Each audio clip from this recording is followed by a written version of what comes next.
Sizler inşallah rol model olacaksınız. Türkiye Diyanet Vakfı'nın yurdunda kalan bir öğrenci rol model olmalı. Çünkü Peygamberimizi Rabbimiz Kur'an'da üsvetün hasene olarak tanımlıyor. Hani Diyanet'te görev yapan herkes bu açıdan onun varisiyiz.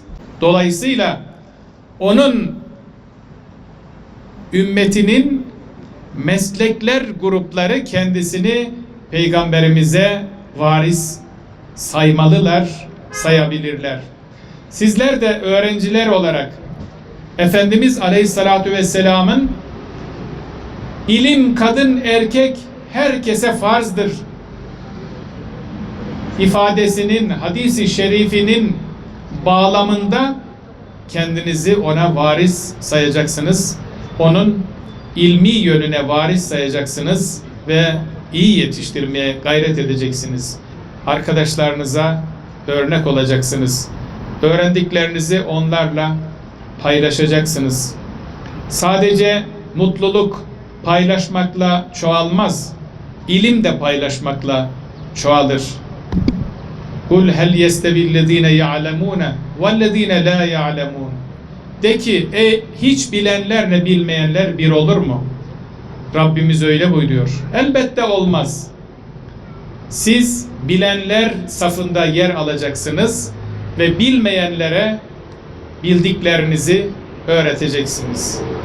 Bu şekilde ilim, irfan, bilgi, hikmet çoğalacak, artacak ve yeryüzünde cehalet kalmayacak.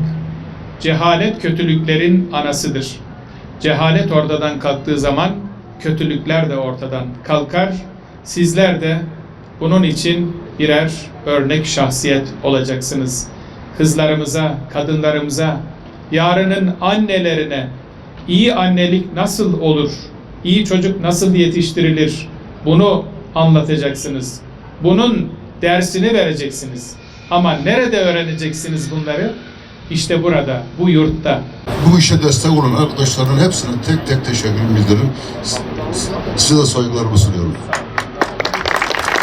Allah sana nasıl iyilikleri lütufta bulunursa sen de iyilik yap. Ayet-i kerimesinden oluşan bir hat levhası. Evet, hayırlı olsun. Şimdi de Adana müftümüz bu yurdun bize Diyanet İşleri Başkanı'na teslim edilmesine vesile olan kardeşlerimizden razı ol ya Rabbi.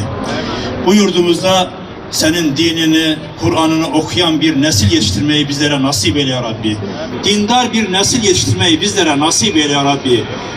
Cenab-ı Hak hayırlara vesile eylesin. Yurdumuzu her türlü kazalardan, belalardan, afetlerden, felaketlerden muhafaza eylesin. Bismillahirrahmanirrahim. Hayırlı uğurlu olsun.